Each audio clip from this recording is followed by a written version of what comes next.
So I'd like to introduce our next speaker this morning. This is Dr. Sinead Delany-Moretlwe. She is the Director of Research and an Associate Professor of the Research HIV Institute at the University of Witwatersrand in South Africa. The title of her talk is the implication of the implementation of PrEP. Dr.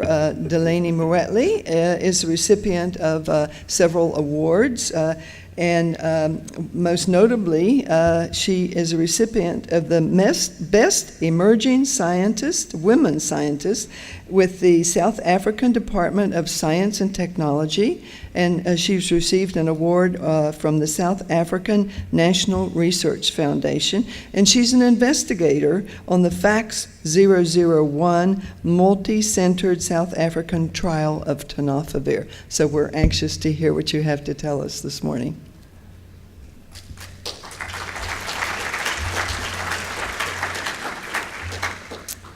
Thanks very much, and good morning, everyone. It's great to be here. I was reflecting when I was listening to Jeannie that I think the last time I came to ISSTDR, it was incredibly eventful because we just had started to hear the results of the PrEP trials.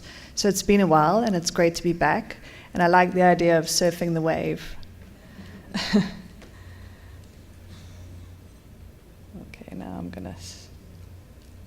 Okay, there we go. Oops. Oops. Okay.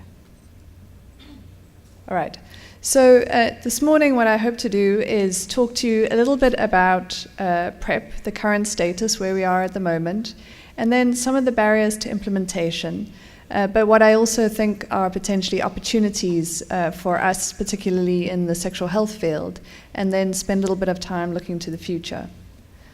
Oops. So some of you may recall that in November 2015, the WHO recommended that oral PrEP be provided to individuals at substantial risk for HIV infection as an additional choice in a package of combination HIV prevention approaches. And that recommendation was a strong recommendation with high quality evidence from several trials. In fact, the recommendation was based on key evidence from a systematic review involving data from 12 randomized controlled trials of oral PrEP effectiveness that had been conducted in a range of populations across the world, including many who have sex with men, serodiscordant couples, heterosexual women, and injecting drug users. What they found in the systematic review was that PrEP was effective in reducing HIV risk across age, gender, ARV regimen, and mode of HIV acquisition. And that there was no difference in the frequency of adverse events between those that had received tenofovir or TDF-FTC and those that had received placebo.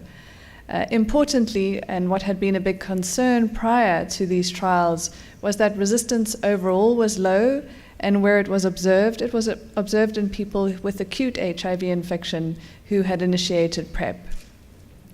Another important observation from this meta-analysis was that there was no evidence for sexual behavior change across the groups using either TDF, FTC, or compared to placebo. So this recommendation was really powerful, but it did come with some caveats, and the most important of those was that effectiveness really does depend on adherence, and what we saw is that in trials where they observed greater than 80% adherence, effectiveness was as much as 70%. So you can see up at the top, those trials where adherence as measured on blood levels was high, we also saw high levels of effectiveness. But there were two trials that you heard mentioned a little bit earlier. Whoops. The FemPrep and the VOICE trial, both trials conducted in women, where we saw much lower levels of efficacy, and this was found to be associated with a low level of adherence. When tested with tenofovir plasma levels, plasma detection was less than 30%, suggesting that women had been poorly adherent to tenofovir.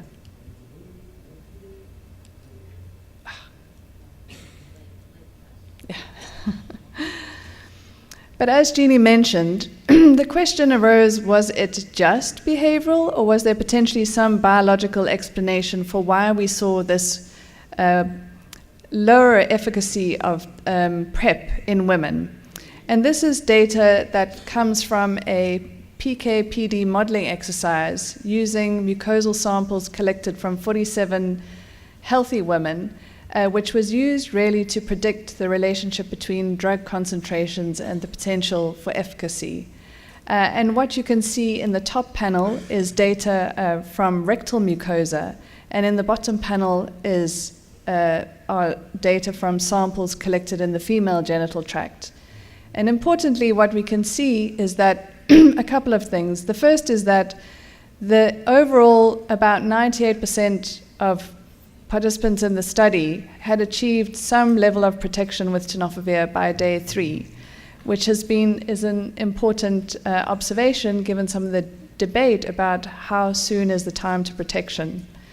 But the second striking thing you'll see is that while with in the rectal mucosa, it required very few doses. You can see on the bottom the number of doses per week. So you can see here with 2 doses, you have almost complete protection, compared to in the female genital tract, where it required 6 to 7 doses per week to achieve the same level of protection of the female genital tract, suggesting that there is a higher bar for adherence to women when it comes to protection of the female genital tract as opposed to the rectum.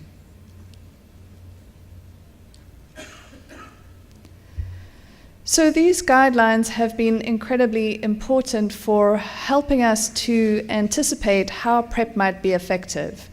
And modeling studies have suggested that PrEP is likely to have the most impact if it's offered to populations which have an incidence of more than 3% per 100 years. When we think about who has that higher rate of new infections, the map highlights areas of the globe where we see populations with higher rates of new HIV infection by mode of transmission. So in many parts of the world, key populations would benefit from PrEP. And frequently, these are populations that already have poor access to HIV prevention services while having high-risk behavior. But strikingly, in sub-Saharan Africa, adolescent girls and young women are also an important population for inclusion in a PrEP program, as might serodiscordant couples in which the HIV status of one of the partners or there is a positive partner as well as a negative partner. Oh. So I apologize.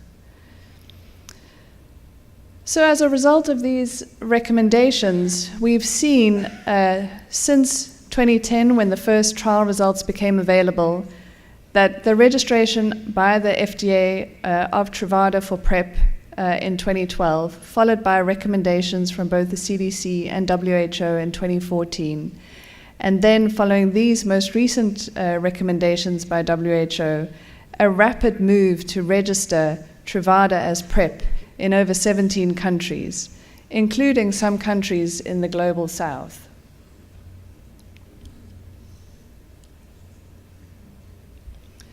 So just how are we doing then with implementation of PrEP post-licensure? This is data that has been collected from US retail pharmacies in the period between 2012 and 2015 and was presented by the team from Gilead Sciences at the IAS meeting last year in Durban. And what they essentially showed is a massive increase in prescribing for PrEP in that period, a 738% increase over the period. They also, in this analysis, looked at factors that were associated with prescribing and showed that generally men, people over the age of 25, and certain states, there was far higher rates of prescribing. But importantly, health disparities in access to HIV prevention still persist, and there was much lower frequency of prescribing in women, in people under the age of 25, and people actually living in states which had a high burden of HIV infection.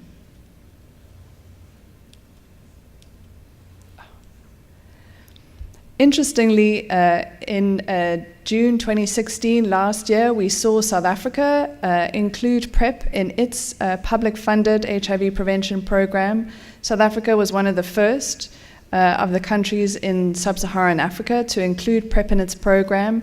And there is an image of the health minister announcing the program, which meant that PrEP would be offered to 3,000 sex workers at 10 sites across the country. What is noteworthy, in fact, is that prior to this announcement, mathematical modeling had shown that whilst PrEP to sex workers might be of some value, because of the high prevalence of HIV in this community, in fact, there might be very little public or population level impact on HIV. And the population that really would benefit from PrEP would be young women aged 15 to 19. Mathematical modeling, supported, I think, by various epidemiological and phylogenetic studies, supports the idea that young women become infected at very young ages in South Africa, and that PrEP would allow them to protect themselves against infection for a long period of time, which would, in addition, prevent them transmitting infection to their partners during a long period of sexual activity before they perhaps settle down with a steady partner. We've also seen, literally in the last month, a number of updates suggesting that this expansion of PrEP is going beyond the US and parts of sub-Saharan Africa. Last month, we saw an announcement that Belgium, Portugal, and Brazil would provide PrEP through their health services, and Morocco had announced a PrEP study. And then a couple of weeks ago, or just last week, we heard that the NHS, after a long battle, in fact, would include PrEP in its program for HIV prevention. And there was a further announcement this week that the FDA was about to approve generic Truvada for use as PrEP. So an enormous amount of movement in the field in the last 18 months. And what has that really meant in terms of numbers of people on PrEP? Well, according to colleagues at UNAIDS, there are about 160,000 people on PrEP. But in the UNAIDS 2016 report, the UNAIDS set a target, their Prevention 2020 target, of 3 million people on PrEP by the year 2020. So the proportion of people on PrEP at the moment is less than 5% of the target that we have. And so there is still an enormous amount of work to do. And some of what we need to reflect on are what are the barriers to implementation of PrEP.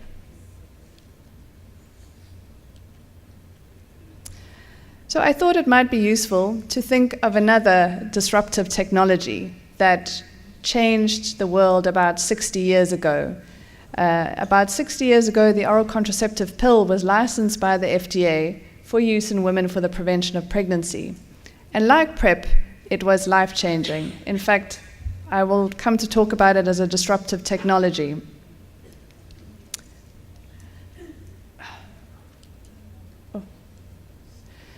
If you look at the comparison between the two products, initially PrEP was approved for treatment, while oral contraceptive pills were actually approved for the treatment of menstrual disorders before they were developed as contraceptives.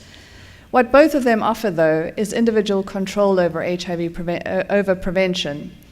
And 60 years ago, the same concerns that we have for PrEP were the concerns that we had for the oral contraceptive pill: safety, cost, uptake, adherence, and potential for changes in sexual behavior.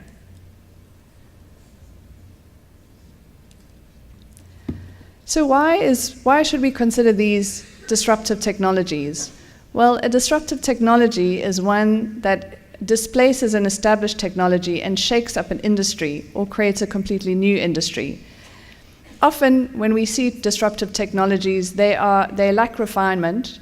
They often have performance problems the first time around. And because they're new, they appeal to a limited audience, but sometimes they actually attract a new audience who might not previously have used the technology.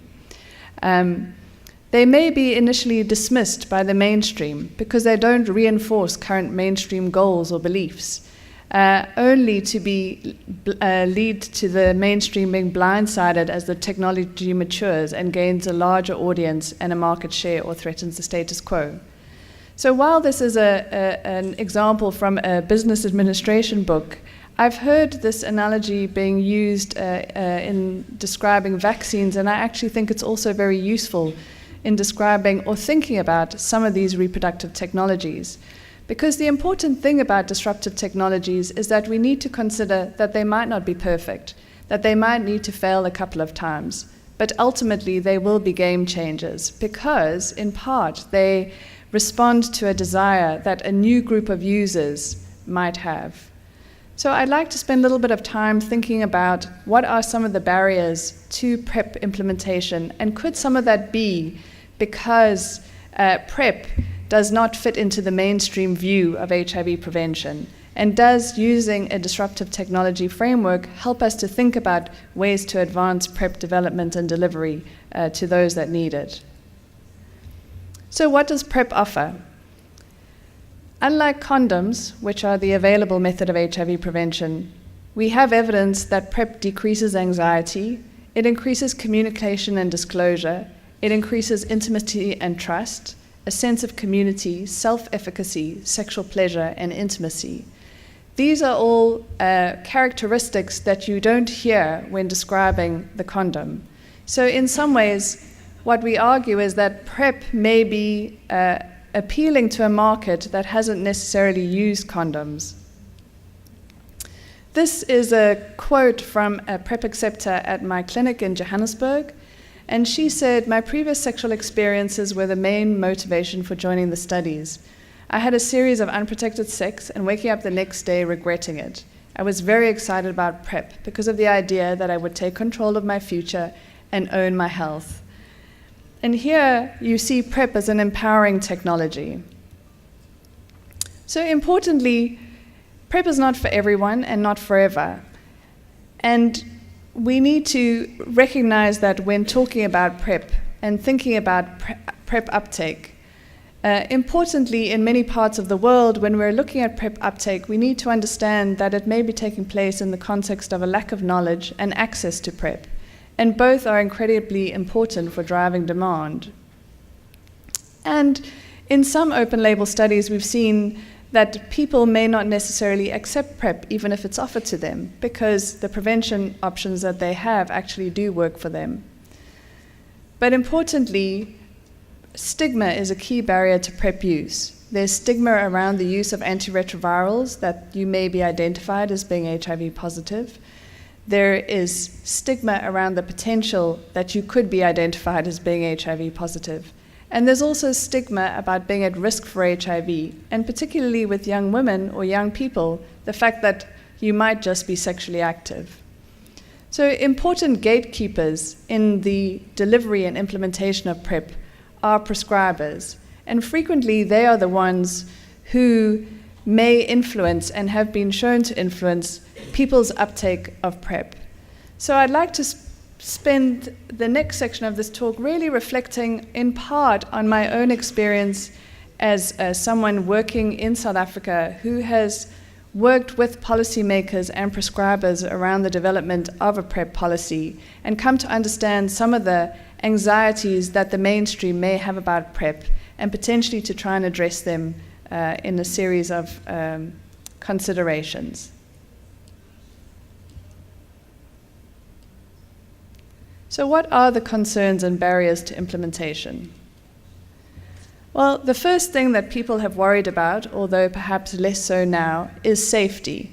And the reason is that this is a drug that we're offering to essentially healthy people, and so even the slightest side effects may be more consequential than someone who needs PrEP for treatment. In addition, we're offering this drug to women, particularly of childbearing age, and that may generate another set of anxieties.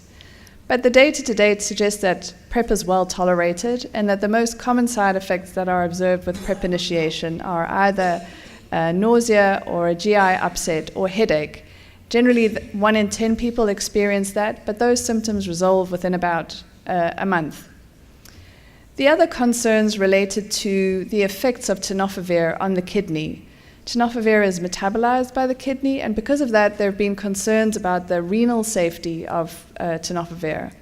But importantly, in the trials, what we saw was less than 1% of grade 2 to 4 elevations of creatinine in the participants who were in the trials. These elevations were transient and we saw return to normalization with cessation of drug. Similarly, we see very little loss of bone mineral density, no increased risk of fracture, and a return to baseline upon withdrawal. Resistance was also a concern. We've identified that that mainly occurs during the acute period of infection, and so steps have been put in place to address frequent testing and identification of acute infection. But importantly, these studies were done in selected populations, and really we need longer-term follow-up in diverse populations. And ultimately, what we need are the development of safer drugs and formulations, as we saw with contraception. Another important issue, particularly in South Africa, has been a concern about the safety in breastfeeding and pregnancy. A recent paper was published by Lynn Moffinson reviewing 33 studies that involved derived data from women who were HIV infected or uninfected.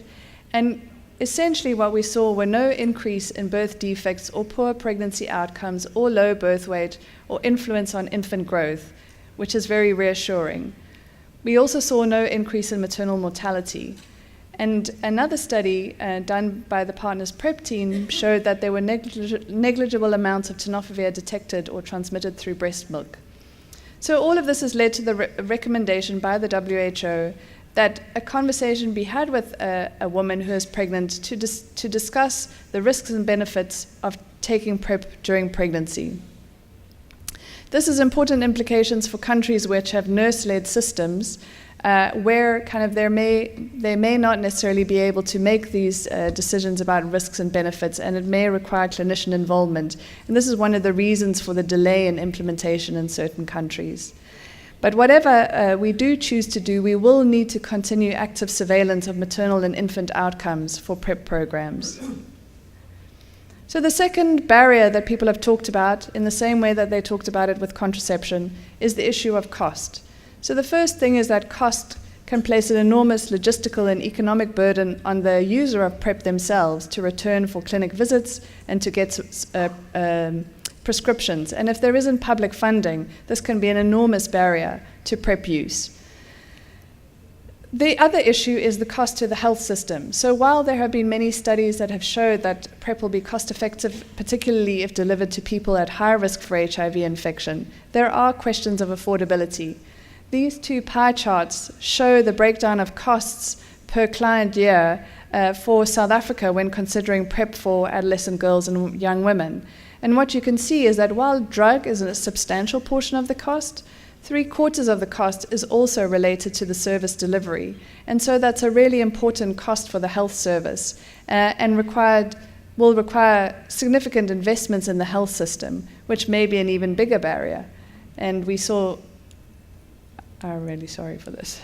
We saw this play out this week in South Africa with discussions in newspapers and on listservs about the PrEP targets within our national strategic plan, and activists arguing that we are falling way behind our HIV prevention goals because of these low targets. But in part, the reason for these low targets is the extreme concern around whether or not the Department of Health and the health system actually has the ability to deliver PrEP to the people that need it.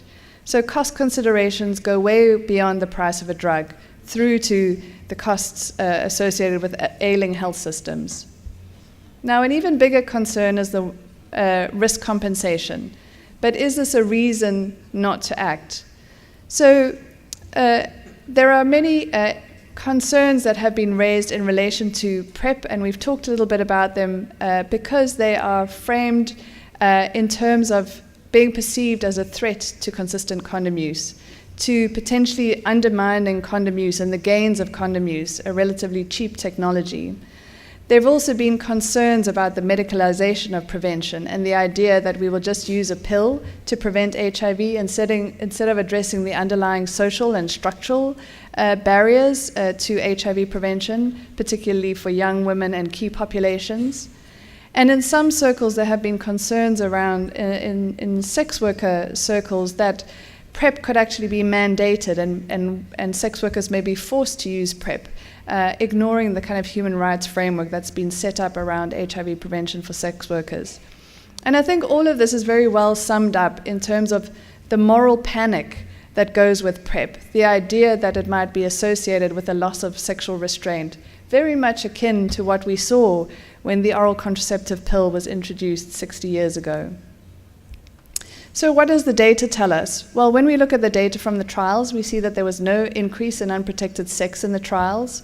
So before and after a particular time point, we see no difference in unprotected sex in serodiscordant couples or STIs or pregnancy after the time when placebo was stopped. When we look at data from the PROUD study, the PROUD population was at considerable risk for HIV and had high rates of STIs in the year preceding their enrollment in the trial. And what we also saw is that although they had high rates of STIs, incidence didn't vary between the deferred and the immediate PrEP arm. And all of this needed to be interpreted against the background of rising STI rates in Europe. So one of the additional concerns is, do STIs potentially reduce PrEP efficacy? And you heard Jeannie talk a little bit about the BV story. But just to confirm that there's very little evidence to indicate that STIs or co-infection with an STI might lower PrEP efficacy, which would be a particular concern. There's some data from the IPREC study which showed an incidence of syphilis of around 7%, but no difference by arm. And similarly, similar data from the Partners PrEP study. And as I mentioned, also in Partners PrEP, Renée Heffron presented data showing no effects of oral tenofovir on BV rates or BV rates on oral tenofovir. So to date, we also haven't seen evidence from open label studies. There were high rates of STIs throughout these trials, and they were impressively high and need to be responded to, but are not necessarily the cause of PrEP. Another interesting example comes from the US, where an analysis of data from Kaiser Permanente showed this disconnect, in fact, between incidence of HIV and incidence of STIs. In the bar graph, you can see high rates of STIs observed in a 12-month period, but in fact no HIV incidence. So people may have been taking their PrEP well, and what we really need to hone in on now is what additional do we need to do to reduce rising rates of STIs. And what are the implications of this potential either high background or increased rates of detection or potentially increased rate of STIs that we might see in low and middle income countries, which already have a higher background of and burden of STIs.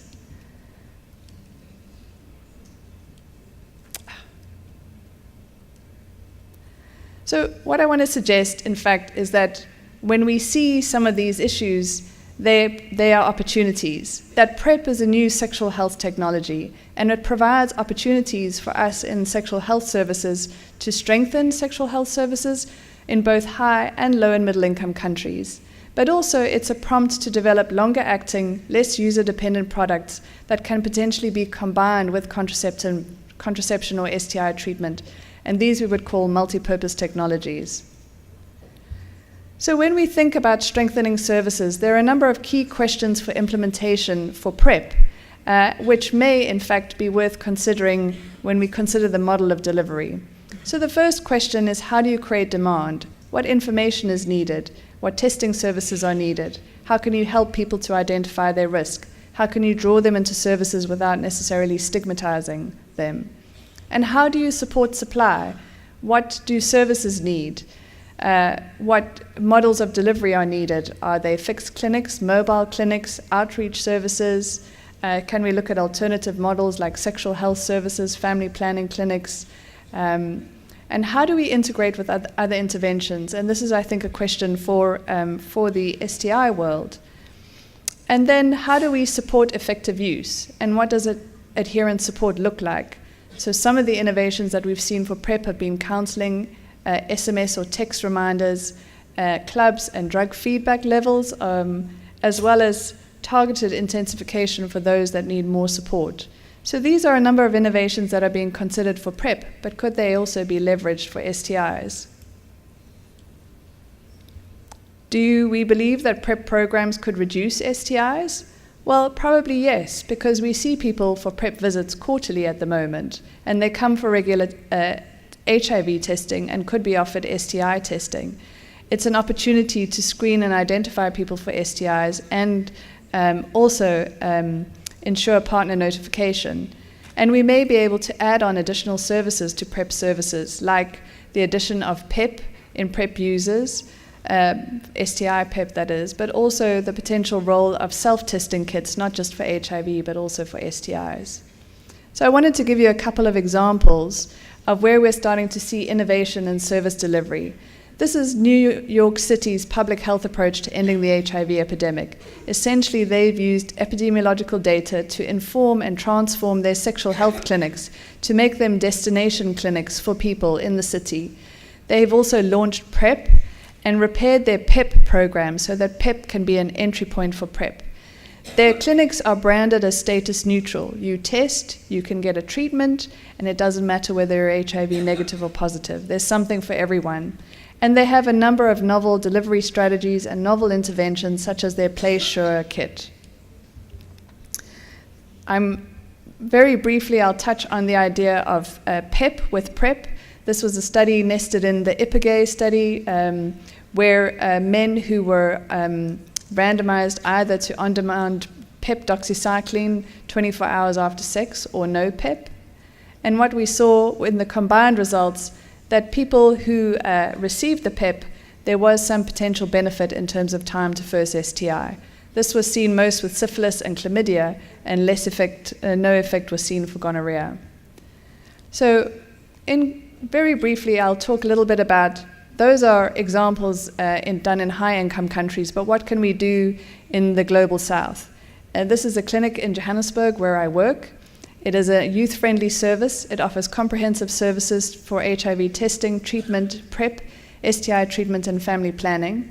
Young people aged 10 to 24 have an HIV prevalence when they attend testing services at that clinic, and we see about 1,000 people a month.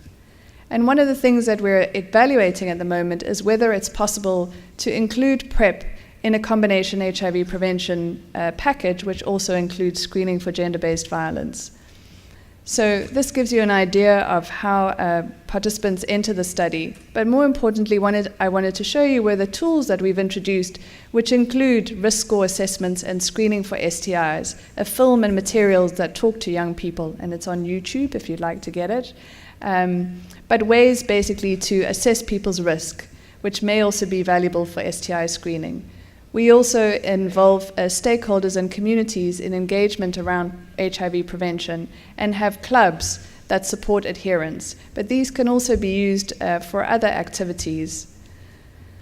So to date, we've enrolled 320 PrEP users, and we're learning a lot about PrEP delivery to adolescent girls and young women in sub-Saharan Africa.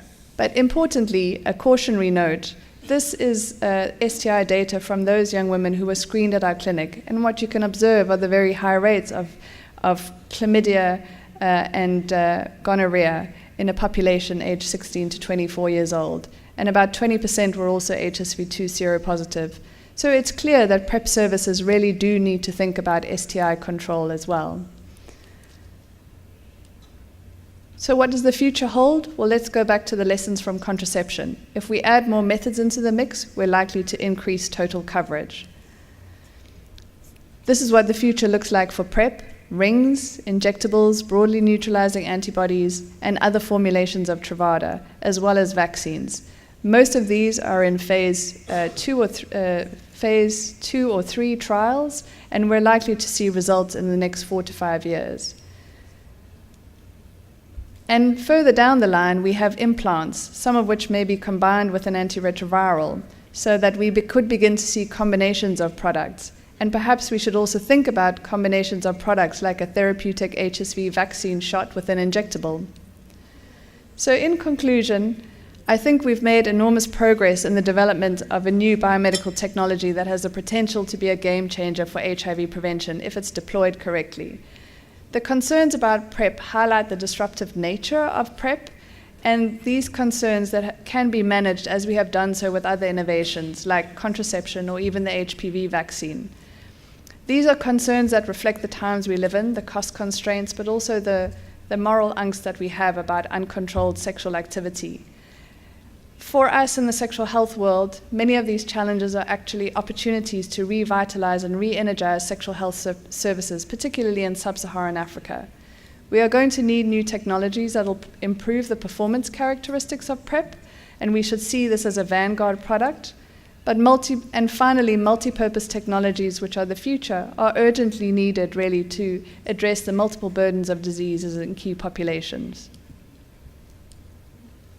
I'd just like to acknowledge the people who contributed to these slides.